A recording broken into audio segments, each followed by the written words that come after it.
Atenção, programa Rasta News não é recomendado para menores de 16 anos. Contém linguagem obscena, palavras de baixo calão, piadas ruins e humor nordestino. Tirem as crianças da sala. Rasta News Praia, Carnaval, take 1.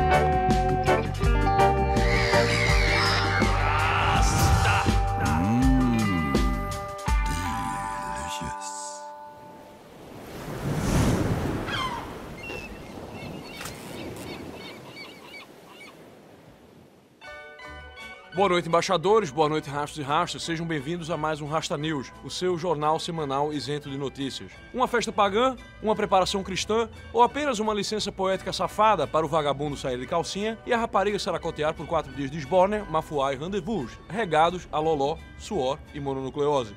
No Rasta News de hoje, trataremos desta festa popular e folclórica que todos os anos vem atrasar em quase 2 meses o início do ano produtivo do país. Um feriado prolongado onde homens, mulheres e ancapes saem em cortejo, uma perambulação a esmo, temperando as nossas cidades com um aroma ora azedo, ora cáustico, engajando-se em uma zombaria incansável, cuja finalidade é de tomar loló e cheirar cachaça até perder o seu celular. O Carnaval.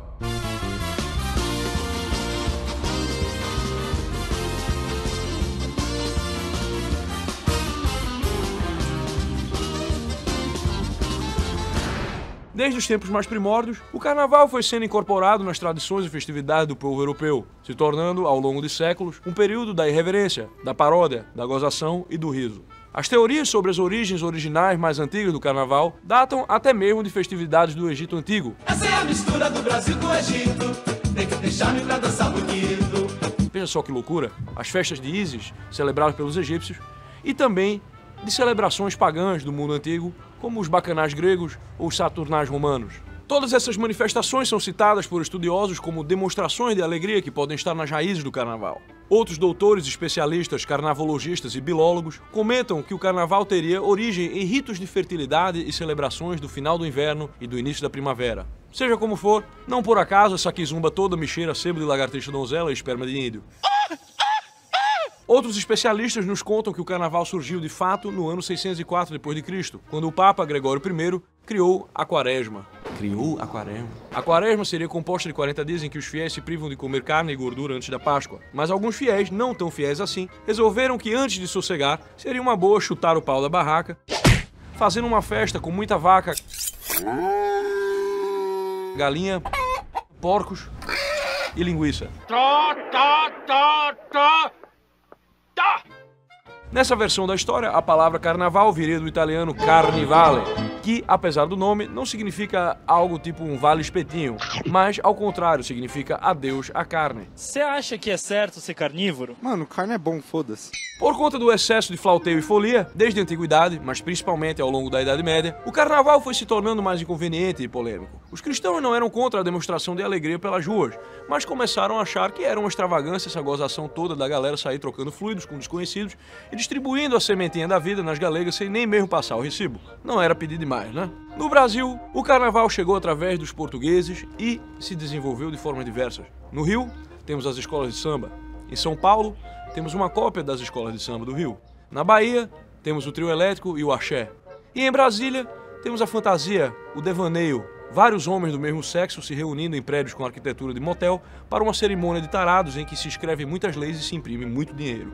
Mas toda essa patuscada não se compara ao Carnaval de Recife, o melhor carnaval do universo. Sim, do universo. Rio, vou te pegar na 0 hora. Vou te passar a lambida. São Paulo, nunca serão. Nunca serão! Jamais serão! Nunca! Jamais! Bahia, eu quero ver essa guitarrada de metaleiro de vocês aí, nessa pedaleira Zoom, quando eu cortar tua luz. Vai fazer bucha de corda? Um pernambucano nunca será indiferente à festividade que toma as ruas da cidade na maior festança pública gratuita em linha reta da galáxia. É verdade. O pernambucano tem uma megalomania danada no que diz respeito a coisas irrelevantes. A gente se orgulha muito de ter o maior carnaval de rua do mundo, a maior avenida em linha reta da América Latina e a maior rola de cerâmica adornando o marco zero de um centro urbano. obra do nosso saudoso bruxo tarado armorial, Francisco Brenan. Bom, o falo de Brenan já fala por si só. Na época, diziam pelo Correio das Bruxas que a esposa do prefeito Roberto Magalhães haveria ficado ultrajada com a tromba. Eu achei perfeitamente adequado e simbólico da nossa classe política, um bando de víboras saltando de uma serpente maior em forma de bilola. A Avenida Caxangá, a dita maior avenida em linha reta da América Latina, é também uma extensão interminável de feiura, comparável às planícies de Gorgoroth, na escura terra de Mordor. E o maior carnaval de rua do mundo segue a lógica daquilo que é público e gratuito. A qualidade é sempre duvidosa. Mas isso não importa pra gente, pois desde pequenos nós olhamos para o carnaval com uma certa nostalgia dos tempos áureos do Grande Leão do Norte. Nossos pais e avós contam histórias de amores passageiros não correspondidos e o uso de entorpecentes como o lança-perfume, quando os blocos de rua passavam tocando seus saudosos frevos. O frevo é o nosso estilo musical de carnaval. São Paulo e Rio usam samba, a Bahia usa o axé, nós usamos o frevo. É um ritmo acelerado, vibrante, cheio de frases semicocheias e steps de metais em alta velocidade.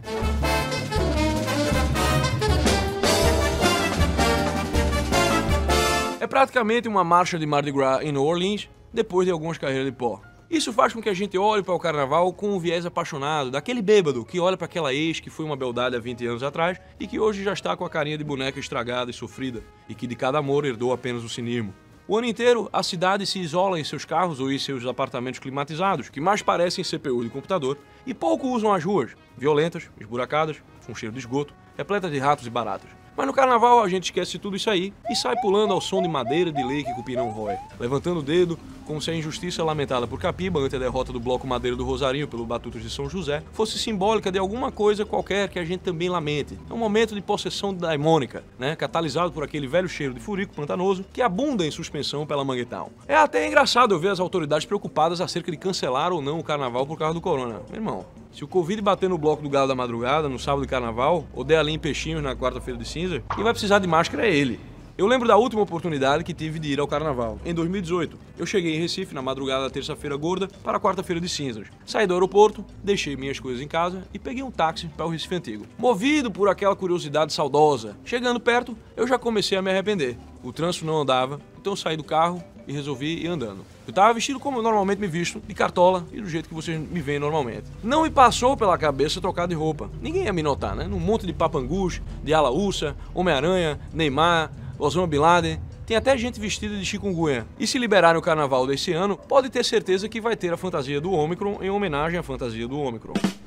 Lê do engano, o pessoal olhava pra mim e soltava... Olha a família Buscapé ali. Outros pensavam que eu era o Lenine ou Alceu Valença ou outro membro dessa minha raça de pernambucanos conhecido como o Galego Sarará. Mas o negócio começou a tomar áreas de perigo quando eu passei pelo Marco Zero. Logo após saudar a Bilola de Brenan, eu continuei pela Rua da Guia ali em direção à Praça do Arsenal, quando eu avistei 4 cabeças de cabelinho na régua, uma laranja, outra amarela, outra verde e uma roxa.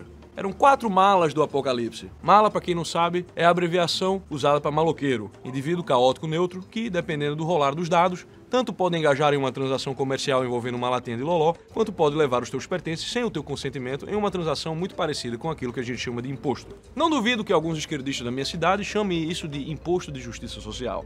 Bom, eu evitei contato ocular, mas eles já me fitaram de longe e caminhavam em minha direção. Foi quando eu pensei, eita, lá vem a hora da butada. A butada é o bote, o ataque, o famoso... Bora, meu velho, passa o redondo aí. Perdeu.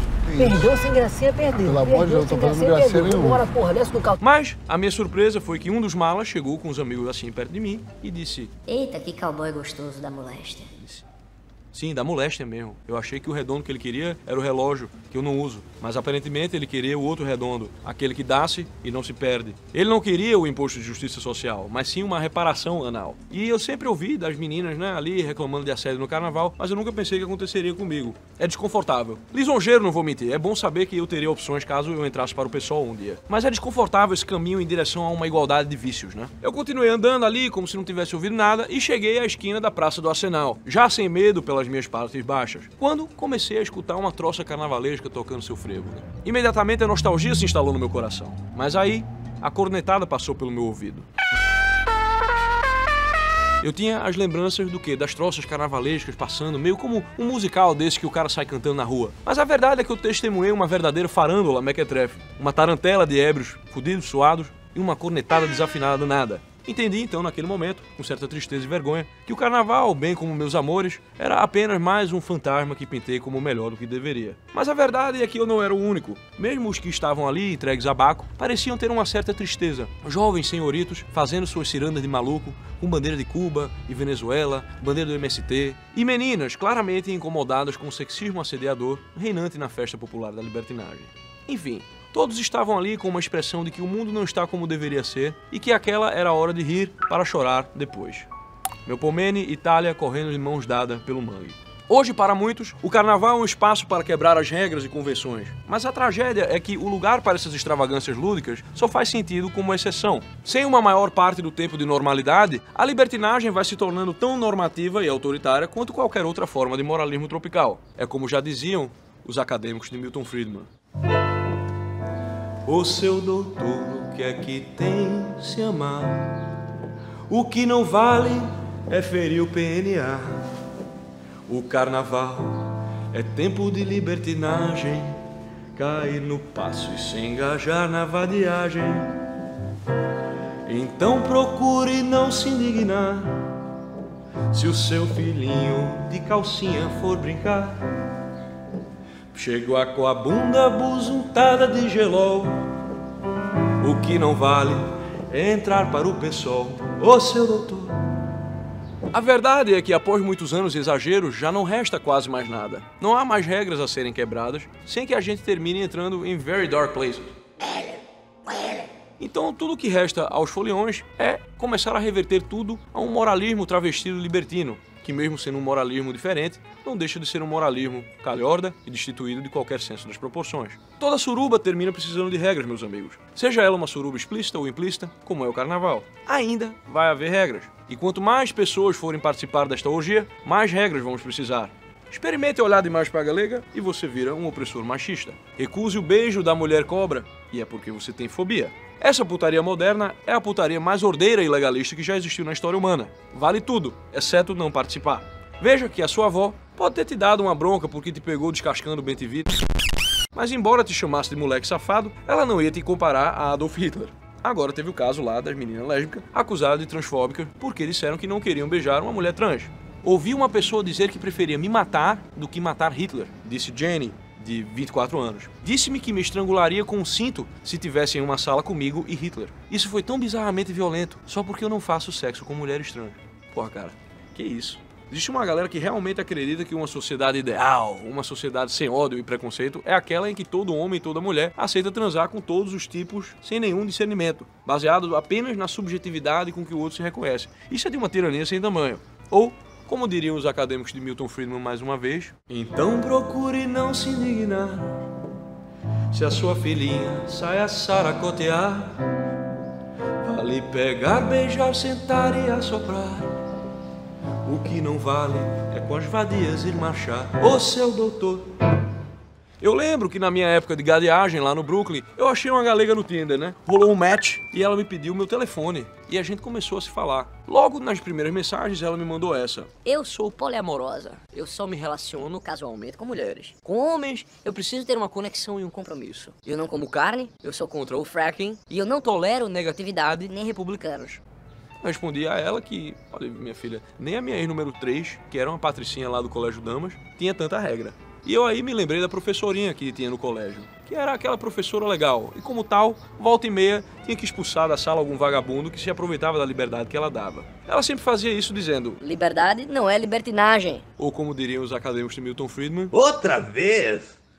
Quantas músicas vão ter hoje? Então procure não se indignar, mas não invente de querer normatizar, que é para não cair em bigodagem. Liberdade não é libertinagem, ô seu doutor. E falando em bigodagem, é hora do nosso Troféu Bigodagem. Nosso Troféu Bigodagem de hoje vai para ninguém menos que a Liga, a União, a Associação ou Federação das Escolas de Samba. As escolas de samba foram uma evolução dos ditos ranchos carnavalescos, ou blocos de carnaval, que surgiram na então capital do Brasil, o Rio de Janeiro. Antes mesmo do samba existir, ou de ser importado da Bahia, segundo afirmam alguns especialistas, os cariocas já estavam lá fazendo a sua quizumba, tocando uma marchinha com cavaco, ganzá e corneta, enquanto os populares atiravam jatos d'água uns nos outros e faziam baixarias. Quando o samba começou a emergir no cenário carioca, aparentemente não era muito bem quisto pelos guardinhas da cidade, que andavam fiscalizando os calos e os pandeiros pelas ruas. Foi por isso que o sambista João da Baiana andava com um pandeiro autografado pelo senador José Gomes Pinheiro de Machado, um membro do Partido Republicano Conservador e um dos primeiros grandes entusiastas do samba. O pandeiro autografado pelo senador servia para que João pudesse dar uma carteirada, ou uma pandeirada, no guardinha que viesse querendo enquadrá-lo no artigo jacaré por conta da sua vadiagem. O artigo jacaré 280. Artigo jacaré também. Não demorou muito e os ranchos carnavalescos começaram a incorporar o samba e começaram a surgir as primeiras escolas de samba do Rio de Janeiro. Num clima de descontração, as escolas competiam com sambas alegres e debochados. Alguns anos depois, outro político que começou a se entusiasmar com este negócio de samba, porém com uma agenda definida e de maneira mais oportunista, foi o ditador fascista predileto da esquerda brasileira, Getúlio Vargas. Chegávamos ao primeiro capítulo de uma longa história, então senta que lá vem jiboia. Numa permuta safada, Getúlio ofereceu a primeira verbinha governamental para as escolas de samba em troca de cantarem sobre os temas de sua preferência, abandonando os temas locais sobre o samba e suas comunidades e passando a abordar temas sobre causas patrióticas e nacionais. Dizem por aí que Getúlio tirou o samba da marginalidade ao apoiar as escolas de samba. Mas eu não posso celebrar que o picareta tenha transformado pela primeira vez na história as escolas de samba em servandijas e os carnavalescos em uma subclasse de funcionário público. Enquanto os afiliados ganhavam, outros sambistas mais fiéis à sua vocação para vagabundos zombavam do trabalhismo do Estado Novo varguista e, exfelizmente, não ficaram em tão bons lençóis quanto os vendidos, sofrendo com intervenções em seus sambas, ou seja, censura. Foi o caso de Ataúfo Alves e Wilson Batista, que tiveram seus lindos versos: "O bonde São Januário leva mais um sócio otário, só eu que não vou trabalhar. Para, o bonde São Januário leva mais um operário, sou eu que vou trabalhar." Chega, me deu uma coceira aqui. Tem uns trabalhismo, né? E foi assim que o que era espontâneo e popular foi se tornando centralizado, direcionado e oficialesco. E após 3 anos mamando verbinha, em 1938, os sambas enredos com temas históricos internacionais se tornaram proibidos, através do primeiro artigo da regulamentação da, então, União das Escolas de Samba. Nos anos 40, o espírito de discurso nacionalista seguiu forte e o desfile das escolas de samba chegou até mesmo a ser organizado pela tal Liga da Defesa Nacional. E, posteriormente, sob o governo Dutra, foi dada a determinação que os sambas enredo tivessem motivos nacionais. Nesta mesma década, o Partido Comunista Brasileiro conseguiu sair da clandestinidade por 2 anos e uma das primeiras coisas que fez foi se aproximar da então União Geral das Escolas de Samba, que estavam voltando a organizar o carnaval e ganharam o apelido de União das Escolas Soviéticas. Durou pouco, mas foi tempo suficiente para organizarem diversos comícios nas quadras das escolas e, exclusivamente, patrocinarem um desfile especial com a participação de 22 escolas de samba, em novembro de 1946, em homenagem ao Cavaleiro Comunista da Esperança, Luiz Carlos Prestes. Estavam plantadas aí as primeiras sementinhas que nos fariam ver e rever temas incansáveis sobre as maravilhas, desafios, dramas e outras anedotas da história do Brasil, com um tempero sulfuroso por vezes de esquerdismo, outras de governismo, mas sempre de muita politicagem e principalmente de um tremendo oportunismo. É por essas e outras que saiu de cena a zombaria e fanfarra das marchinhas e foi nascendo uma tradição que nos colocava num túnel psicodélico sem fim do Brasil colonial ou imperial, de navegações portuguesas, belezas naturais, índios, carajás, escravos e caboclos, esse excesso de imagens pindorâmicas para gringo ver e depois achar que tem girafa na Amazônia. Fique sabendo que quando uma expressão popular mais parece que virou uma aula de história ou geografia, é porque passou por ali um político, um fiscal, um intelectual ou um idealista. Você sai de casa achando que ia se dar bem e de repente o cara tá cheirando loló e ao mesmo tempo tomando lição de educação cívica. Desse jeito fica ainda mais difícil acreditar que o Estado faça sequer a mínima ideia do que significa educar. É captando este espírito do tempo que surgiu nosso samba enredo mais querido de todos os carnavais e que nos ensinou a dizer desde os tempos mais primórdios. Desde os tempos mais primórdios, o caralho tá aí, tá aí, tá aí. Algumas décadas depois, já sob os governos militares, e quando o povo já ficava acordado pela madrugada para ver a Mangueira entrar, a Mangueira entrou, e entrou forte, com um samba enredo para agradar os milicos, cantando e exaltando o recém-criado Correios, os modernos bandeirantes. Ligando corações, o Correio Aéreo Nacional. Pouco depois, foi a vez da Beija-Flor agradar a ala de Charlinhos dos militares com o tema Educação para o Desenvolvimento. Vejam que beleza de nação, o Brasil descobre a educação, graças ao desenvolvimento e à reforma do ensino. Graças à intervenção iniciada por Getúlio, seguida pela determinação de Dutra, que em seguida gerou determinações que geraram mais determinações, apenas em 1997 caiu finalmente a obrigatoriedade dos temas nacionais e por 60 anos o carnaval havia sido dominado pelas mesmas mesmices, manias e delírios.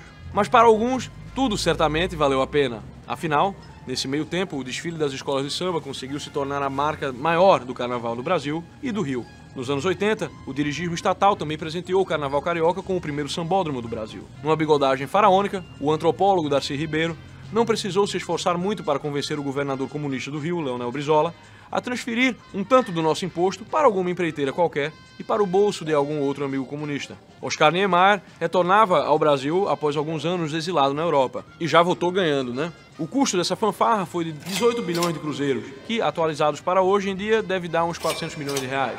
No início dos anos 2000, com a chegada da internet, a banheira do Gugu, a Playboy e o desfile do carnaval, pouco a pouco começaram a perder uma certa popularidade entre os jovens de 12 e 16 anos, e principalmente entre os pais de família, que já tinham suas necessidades atendidas. Porém, enquanto o interesse do gado diminuía, sob o governo petista, o carnaval caiu nas graças de bigodeiros estrangeiros. Em 2006, a Vila Isabel teve 1/3 dos seus custos financiados pela estatal petrolífera venezuelana PDVSA. Obviamente, para o agrado do autoritário Hugo Chávez, a escola cantou sobre a latinidade e dedicou carros alegóricos em homenagem aos assassinos Che Guevara e Simón Bolívar, ídolo dos socialistas bolivarianos. Enquanto o chavismo investia em fazer propagandas no Brasil, sob o governo Lula, o BNDES emprestava os nossos fundos para financiar obras na Venezuela.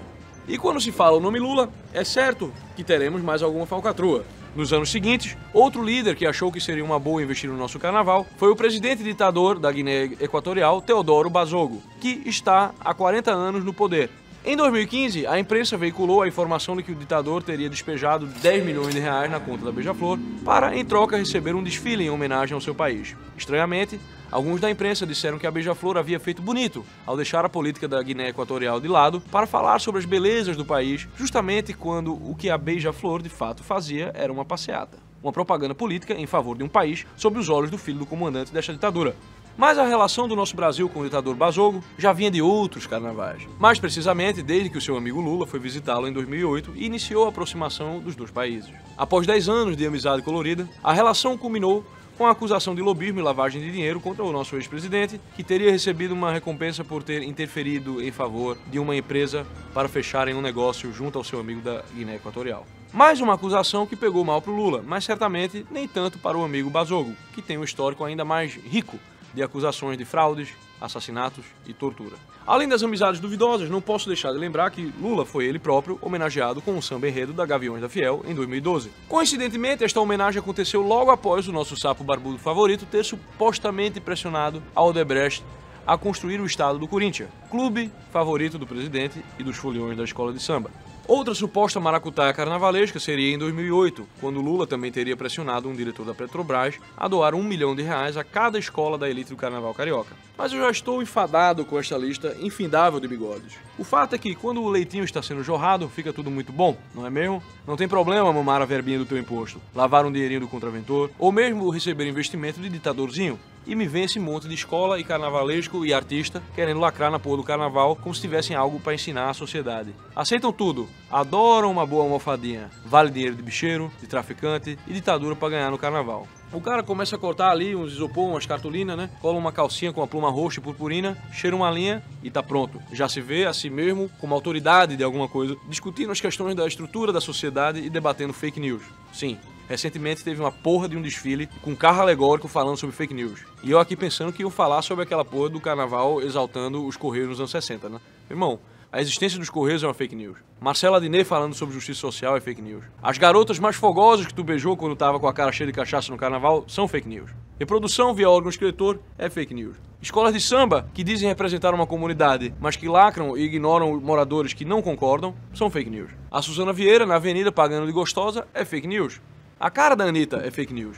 Dar verba para a escola de samba e dizer que isso ajuda a educação é fake news. Socialismo e liberdade é fake news. Democrata que faz turnê mundial bajulando tiranos e ditadores é fake news. Nós não podemos nem mais ter uma festa feliz, uma festa alegre, uma festa cantante, uma festa espontânea pelas ruas, que já aparece um monte de candidato com vocação para síndico. Experimenta aí fazer qualquer festinha junina na tua rua, que certamente já vai aparecer um matinho cebada querendo cagar regra. União, ordem, liga, associação, federação, clube. Sempre que aparecer alguém querendo organizar, saiba que a primeira coisa que ele vai querer organizar são as suas próprias contas.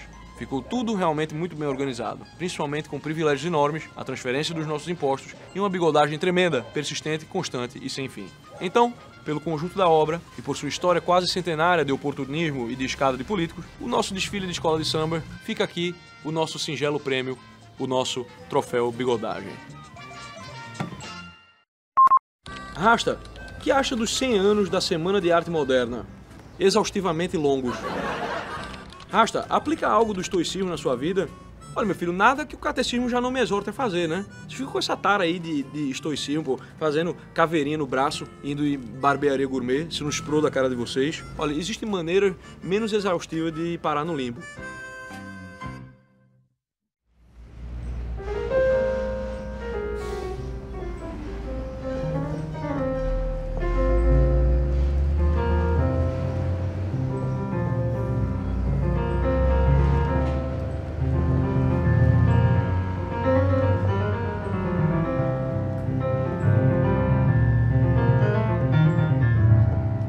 Opa, vamos lá.